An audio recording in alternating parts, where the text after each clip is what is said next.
If you had a day where nobody would recognize you? I don't think I'd be that different, honestly. I dropped the whole trying to be something for somebody a long time ago, so I pretty much walk through the world except when I want to be funny or I want to do something outrageous. I don't have any trouble being myself, and I don't have any trouble saying no when I mean no. I don't feel there is a, pressing responsibility to please everyone. I'm not unkind to people. No. I love people. I would much prefer saying hello and who are you and what are you doing today than giving a selfie, because selfies stop the world. They stop life. You then go like that, and it's going on Instagram to give people a false sense of relevance. People talk about depression all the time. The difference between depression and sadness is just, from happenstance. Whatever happened or didn't happen for you, or, grief or whatever it is. And depression is your body saying, I don't want to be this character anymore. I don't want to hold up this avatar that you've created in the world. It's too much for me. Deep rest. Your body needs to be depressed.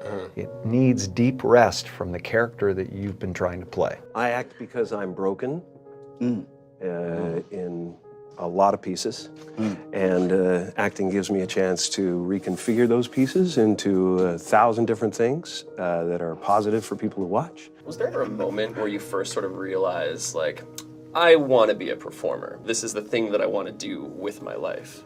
There was never any other choice. From the time that there was consciousness in the body, I was looking at a man named Percy, my dad, who was the most incredible character that you'd ever meet. If you met him for 5 minutes, you thought you knew him for 50 years. Wow. And he wrapped everyone that came into our house in stories and jokes, and I became his calling at a certain point.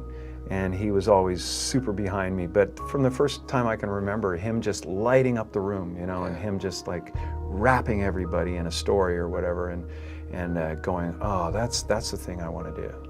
That's what I want to be. My father could have been a great comedian, but he didn't believe that was possible for him.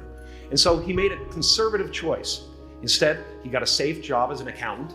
And when I was 12 years old, he was let go from that safe job. And our family had to do whatever we could to survive. I learned many great lessons from my father, not the least of which was that you can fail at what you don't want. So you might as well take a chance on doing what you love. I watched the effect of my father's love and humor and how it altered the world around me. And I thought, that's something to do. That's something worth my time. It wasn't long before I started acting up. People would come over to the house and they'd be greeted by a 7-year-old throwing himself down a large flight of stairs. They would say, "What happened?" And I would say, "I don't know. Let's check the replay." I'd go back to the top of the stairs and come back down in slow motion. Now, fear is going to be a player in your life, but you get to decide how much. You can spend your whole life imagining ghosts, worrying about the pathway to the future, but all there will ever be is what's happening here, and the decisions we make in this moment, which are based in either love or fear. So many of us choose our path out of fear disguised as practicality. What we really want seems impossibly out of reach and ridiculous to expect, so we never dare to ask the universe for it. When I was about 28, after a decade as a professional comedian, I realized one night in LA that the purpose of my life had always been to free people from concern, just like my dad. The only one I hadn't freed was myself, and that's when my search for identity deepened. I wondered who I'd be without my fame. Who would I be if I said things that people didn't want to hear? Or if I defied their expectations of me? And that piece that we're after lies somewhere beyond personality, beyond the perception of others, beyond invention and disguise, even beyond effort itself. You can join the game, fight the wars, play with form all you want. But to find real peace, you have to let the armor go. Your need for acceptance can make you invisible in this world. Don't let anything stand in the way of the light that shines through this form. Risk being seen in all of your glory. Your job is not to figure out how it's going to happen for you, but to open the door in your head.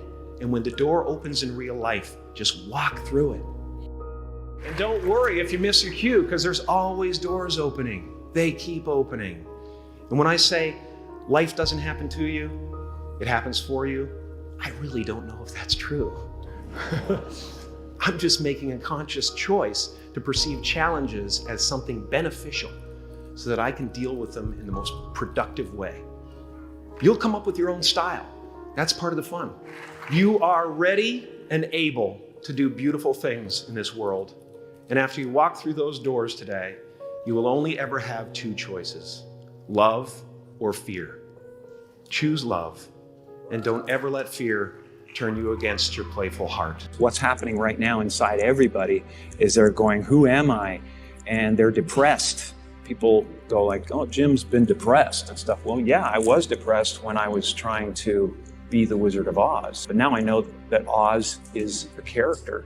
You know, I think everybody deals with that. Everybody walks around and they go like, why am I depressed? Well, it's because you're trying to be something for the world, you know? And as soon as you let that go, better things happen because they're just happen. It's not, now it's just sadness. You know, sadness comes, happiness comes. It's the weather that flies by in the sky. It doesn't sit on you long enough to drown you.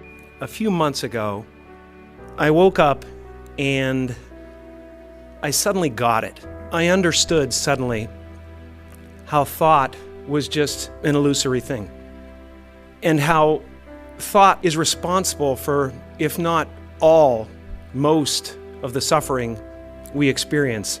And then I suddenly felt like I was looking at these thoughts from another perspective.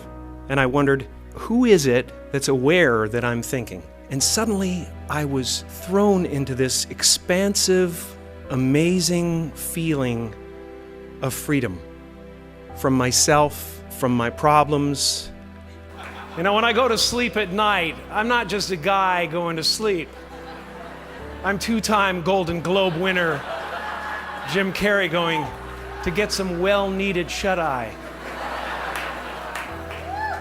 And when I dream, I don't just dream any old dream. No, sir. I dream about being three-time Golden Globe winning actor Jim Carrey. Because then I would be enough.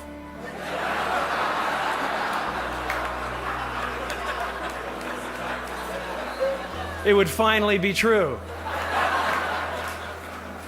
And I could stop this terrible search for what I know ultimately won't fulfill me.